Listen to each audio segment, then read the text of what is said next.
Welcome everyone to UBI Unplugged, breaking down the future of income. We've got a lot to unpack today, looking at how universal basic income might reshape political activism in this, well, let's just say interesting post-pandemic world. Interesting is one word for it. More like chaotic? I mean, are we seriously talking about UBI while the world's seemingly falling apart? That's exactly why we should be talking about it, Otto. Times of crisis often expose the weaknesses in our existing systems, right? And maybe, just maybe, UBI could be a way to build a more resilient and engaged society. Exactly. And that's where we bring in these articles. They paint a picture of, well, let's just say, a potentially unstable political landscape. This piece about Trump's bald power grab, for example, the implications are pretty far-reaching. Yeah, I saw that. The headline's pretty alarming, I'll give you that. But dictatorship, isn't that a little hyperbolic? Maybe, but it raises some valid points about the concentration of power. Even if it doesn't lead to a full-blown dictatorship, the erosion of checks and balances can have a chilling effect on dissent and political participation. And honestly, if the foundation that is meant to support democracy is crumbling, I just don't see how we can introduce new measures effectively such as UBI. And that's where UBI comes in, potentially. If people have a basic level of economic security, they're less vulnerable to manipulation, less afraid to speak out, and more able to participate in political action. They're not constantly worried about losing their job or being unable to feed their families if they protest or criticize the government. Okay, but where does that money come from? It seems like every UBI proposal I've seen glosses over the funding part, right? And if the government's already potentially abusing its power. That's a valid concern. Funding is always the biggest hurdle. There are different models, of course. Some propose taxing corporations more. Others advocate for a value-added tax. Some suggest cutting existing social programs and consolidating them into a UBI. Each has its own set of pros and cons. And with this article discussing potential executive power, it raises questions about how UBI programs could be designed to withstand political pressures and ensure long-term sustainability. Right. And it's not just about the money, it's about the system being resilient to political pressure. The Trump-Zelensky clash, as described in another article, highlights how easily political maneuvering can disrupt international relations and, by extension, global economic stability. A UBI program needs to be designed to withstand these shocks. If the global economy tanks and no one has a job, how can the government keep it up? See, that's what I'm saying. It all sounds great in theory, but when you start digging into the details, it just seems impractical, especially when you see that the president is not looking to fund it. Plus, I don't know, there's something about the whole thing that feels dystopian almost, like we're just giving up on the idea of work and human agency. I think that's a misconception, Otto. UBI isn't about giving up on work. It's about recognizing that the nature of work is changing. Automation is already displacing jobs, and that trend is only going to accelerate. UBI could provide a safety net that allows people to adapt to those changes, to retrain, to start their own businesses, or to pursue creative endeavors. And to participate more fully in the democratic process. If you're not constantly scrambling to make ends meet, you have more time and energy to engage in political activism, to hold your elected officials accountable. But are people really going to become civic-minded activists just because they're getting a check every month? I mean, I know plenty of people who would just use that money for, well, let's just say things that wouldn't exactly strengthen democracy. That's a risk, sure. But studies on existing basic income programs have shown that people don't just sit around and do nothing. They tend to use the money to improve their lives, to invest in their families, and to contribute to their communities. The key is to design the program in a way that encourages positive social outcomes. Yes, and that includes education and support services. It's not just about handing out money. It's about creating an ecosystem where people can thrive. And circling back to this political instability theme, a more economically secure population is a more stable population, less susceptible to radicalization and extremism. Okay, I see your point, but what about inflation? If everyone suddenly has more money, won't prices just go up, negating the benefits of the UBI? That's a legitimate concern, and it needs to be addressed through careful policy design. The UBI would need to be pegged to inflation, and other measures would need to be taken to prevent price gouging and market manipulation. But that doesn't mean it's an insurmountable problem. And consider the alternative. What happens if we don't do anything to address the growing economic inequality and job displacement? We're likely to see even more social unrest, more political polarization, and potentially more authoritarianism. The status quo is not sustainable. Okay, I get it. The status quo is bad. But is UBI really the only solution? What about job training programs or stronger unions or, or I don't know, something else? Those are all important pieces of the puzzle, Otto, but they're not mutually exclusive with UBI. In fact, UBI could complement those other initiatives, providing a foundation upon which people can build a better future for themselves. Look at the retraining issues, for example. The current model of transitioning away from old employment structures into new ones, particularly concerning financing of retraining, needs further investigation. Exactly.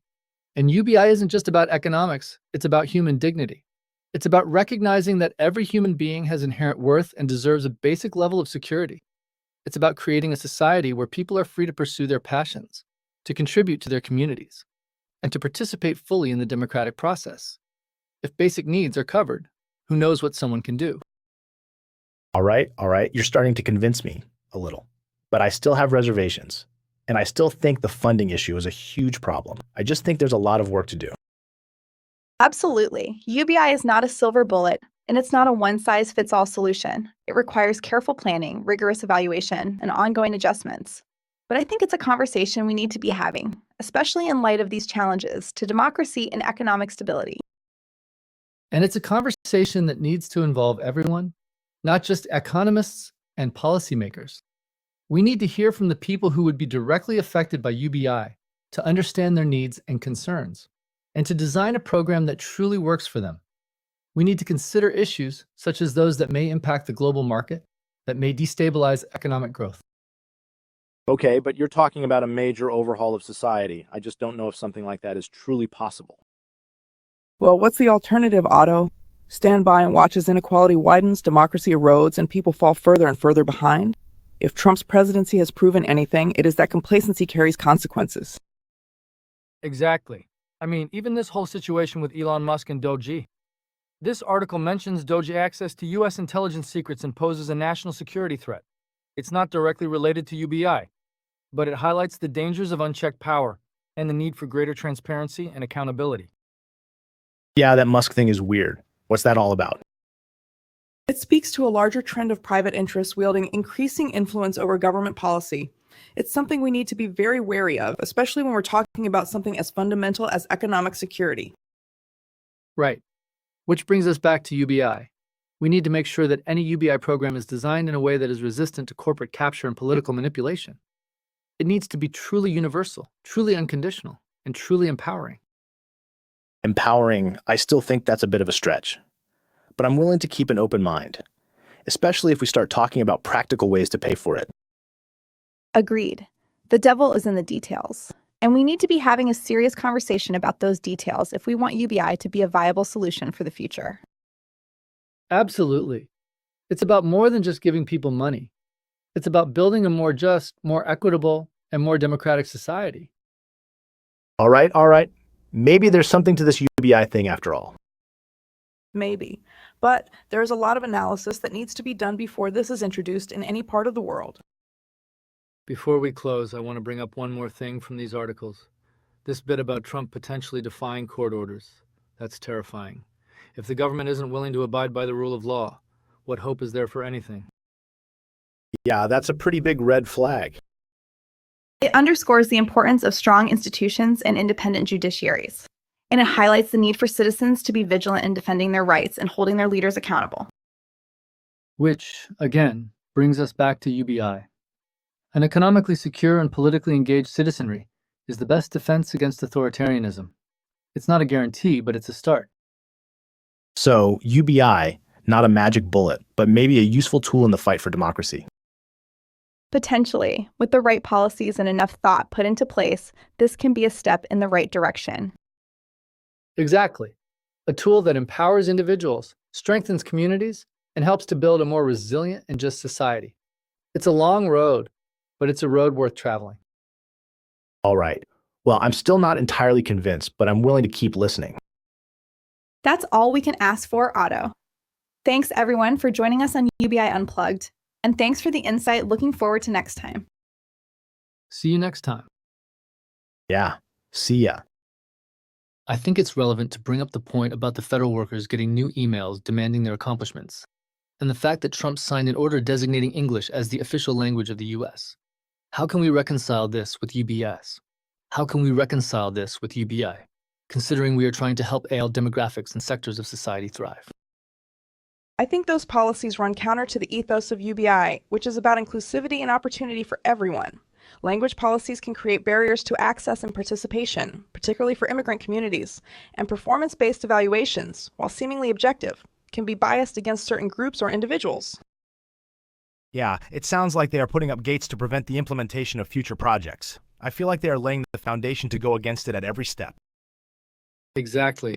And if people start feeling marginalized or excluded, that can undermine the social cohesion that UBI is supposed to promote. It's like they're trying to have it both ways, offer a basic income, but then make it harder for certain groups to actually benefit from it.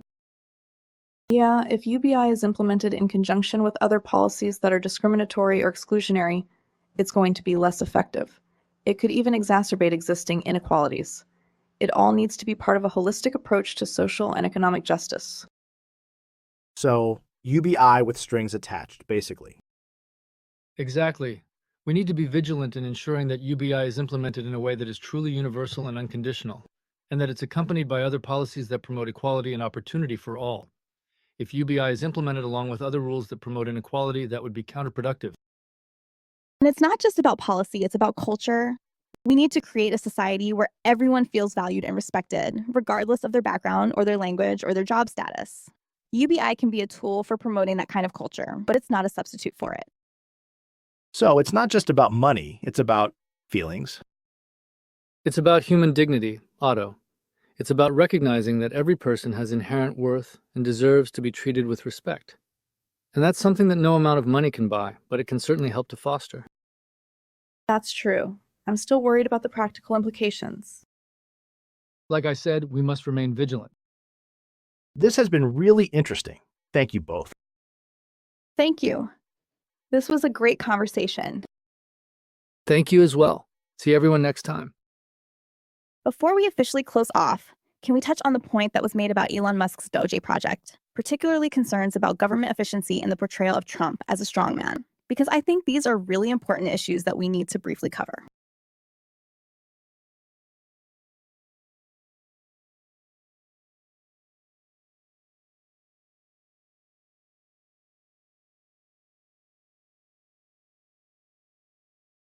Is it really that bad, though? Maybe that's what we need.